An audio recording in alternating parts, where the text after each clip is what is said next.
നമ്മൾ മരിക്കുന്നത് നമ്മൾ ശ്വാസം നിലച്ച് മരിക്കുമ്പോഴല്ല. ഭർത്താക്കന്മാരോടാ ഞാൻ പറയുന്നത്. നമ്മൾ മരിക്കുന്നതേ നമ്മൾ ജീവിച്ചിരിക്കാൻ നമ്മളെ പെണ്ണുങ്ങൾ മരിക്കുമ്പോഴാണ്. നമ്മൾ ജീവിച്ചിരിക്കാൻ നമ്മളെ പെണ്ണ് നമ്മളെ കൂടല്ലാണ്ടിക്കല. നമ്മളെ പവറും പത്രാസും കൂടെ കിടക്കുന്ന പെണ്ണിന്റെ ഒരു ബല.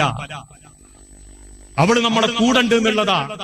എന്തു ബേജാറുണ്ടെങ്കിലും ആരോട് പറയാൻ പറ്റിയിട്ടില്ലെങ്കിലും ചില വാപ്പാരും ഉമ്മാനോട് പറയും, അല്ലേ ഓൻ അങ്ങനെ പറഞ്ഞാന്ന്. ഉമ്മ അറിയും, സാരല്ലേ, നമ്മൾ ഇതൊക്കെ എത്ര കണ്ടതാ. ചെറുപ്പത്തിൽ ഓൻ നിങ്ങളെ വാശി പിടിച്ചതും നിങ്ങളെ പോടാന്ന് വിളിച്ചൊക്കെ നിങ്ങൾക്ക് ഓർമ്മല്ലേ? നാ പിന്നെ നിങ്ങൾ ഉണ്ടല്ല. ആ ബലം നഷ്ടപ്പെടുന്ന ഒരു കാലം, ജീവിതത്തിന്റെ ദാമ്പത്യത്തിന്റെ മനോഹാരിത മരിക്കുന്നവരെ കൊണ്ടടക്കുന്ന അള്ളാന്റെ ഹബീബ് പറഞ്ഞു. മരിക്കുന്ന